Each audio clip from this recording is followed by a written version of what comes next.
Hey y'all, what's good? It's your good sis, You Love to Talk TV and Film With, coming to you with another fresh out the theater. I literally just left the theater after seeing Bad Boys Ride or Die. And I think if you haven't seen it already, you definitely should go and watch it. Everyone who is singing this film's praises are not lying. They're not overhyping it. It is a really great time at the theaters, while also still being very contained. Like, it has an hour and 55-minute runtime, and it feels like the film is a lot longer than it actually was. So I really appreciate it coming in under 2 hours. When we are in the age of, if films do come to theaters, a lot of them have been stretching, and like we've been seeing, no shade, Oppenheimer, 3 hours and whatever movies, where I feel like sometimes they take more time than they need to actually tell the story. Bad Boys, I think, is perfectly timed, very well paced. The story is strong. There's so many nostalgic beats, but then they also expand upon all of the nostalgia that we know and love, while integrating a lot of modern takes, modern setups, frames. Like, the technology, how it's integrated in this one, I did prefer more than Bad Boys, I think, for Life was the previous one, where they had like the little AI person running, and they first started integrating a lot of the drone stuff. I feel like they worked a lot of those things out in this one, and it blended a lot better. It wasn't as drawing to watch. I felt like a lot of the risks that they took with specific filmmaker choices, with specific like camera shots and things like that, actually added to the story versus like taking away or being a little bit too grandiose. The entire time I was 100% engaged and like almost on the edge of my seat. There were countless moments throughout the film, and this is no spoilers review. It was countless times in the theater where I'm like gasping, or I'm like holding my neck, and I'm like, oh my God, what's gonna happen? And you kind of know that everything is going to be okay, but I really appreciated how they laid out the journey, because you still were able to believe, like, okay, this looks like it's bad. This looks like it's no coming back. This looks like what the, I really enjoyed it. Like, you don't get a lot of moments like this in this like new era of theater going, and y'all know I love to take myself to the theater. I love to go to the movies. It's still one of my favorite places to be, even post-pandemic, with everything trying to come back. And I have felt like, in coming back to theaters, that it's hit or miss sometimes when you come and watch a show in the theaters or watch a film in the theaters, because not everything is as strong as it could be or as it used to be, right? When we used to go out to the theaters 7 years ago, 5 years ago, hell, even 10 years ago, it was a whole to-do, it was a whole moment. Now it feels very throwaway, now that we're in the, the streaming era, or the pop of the streaming bubble. But this film, I think, did a really great job of reinvigorating the theater experience, giving you that theater experience that you probably remember if you were going to the theaters and like making a date night of it, or making a homegirls night of it, or like I do. I go to the theater all the time by myself. It's a thing, and I enjoyed myself. Like, I enjoyed every minute of it.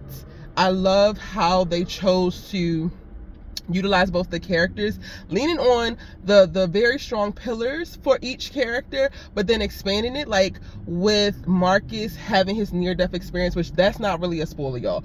He has a near-death experience that kind of changes everything, and then we get to see Mike a little bit more vulnerable in this film than we have ever seen him. And I think that it worked beautifully in how those two actually navigated that shift in dynamic for their individual characters. But like, how does that work when they come together as a duo? I wasn't expecting a return of the son, but he gave like so much. Like, I really wasn't, like, I went to go see Bad Boys for Life, which is the previous one before this. I didn't hate it, but I wasn't like a super fan of it. I was still like, I think, caught up in how different and how modern and how like so much was thrown at us.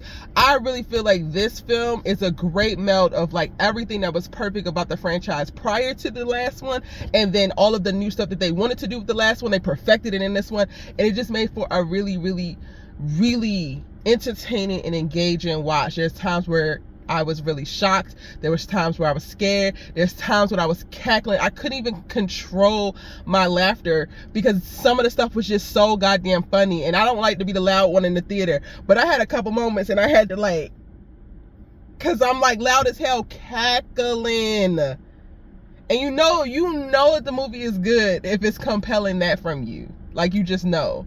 The one thing that I wasn't really feeling at the beginning is the replacement of Teresa Randall. She was recast and Tasha Smith came in, but I think that Tasha did a really great job playing Marcus's wife, and it's not that big of a role. But I will say, like, that little disruption at first, I literally stopped, not stop the film, because clearly I can't stop the film, but I stopped for a second and I Googled, like, what the hell happened? Why isn't Teresa the actual Teresa? Like, what's going on?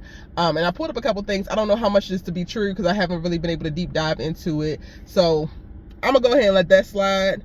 MVP of the film is kind of giving Reggie. No character has had an arc. No supporting character has had an arc as strong as my man Reggie. Coming from where he came from to being who he is now, y'all. When y'all see Reggie, because if you haven't seen this already, again, I need you to go and watch it. If you missed first weekend, that's fine. Second weekend, we need to still run these numbers up, because Lil Birdie had told me that some people had thought that we had canceled Will. But I don't know who is we, and I don't know when we start speaking French, because I was always going to come. If Fast and the Furious can make 50-11 Fast and the Furiouses, then we can make 111 Bad Boys, and I'm going to be set for every single one of them. But anyway, back to Reggie. Baby, y'all have to see Reggie now, bro. No supporting character, side character, little background, yo, comedic relief, yo, has ever had a better glow up and or arc. What are y'all doing? I'm fresh out the theater, y'all, so I'm literally filming this in the parking garage, so I'm sorry about the noise. Reggie did his thing. Mike Lowry, Marcus did their thing. Little ex-girlfriend, yo, you was giving dumb from the jump, but I'm just so glad, honey, that you woke up. I'm glad. And then the little new school yos, they helped out a little bit, and I'm trying not to give y'all no spoilers. It's a really great time. Go and see Bad Boys Ride or Die, and then come back here and tell me what you thought about it, and tell me what was your favorite scene. It's your good sis you love to talk TV with. I hope you enjoyed this fresh out the theater. I'm probably gonna be talking about this a little bit more on my Insta stories. I need to make a couple TikToks because I need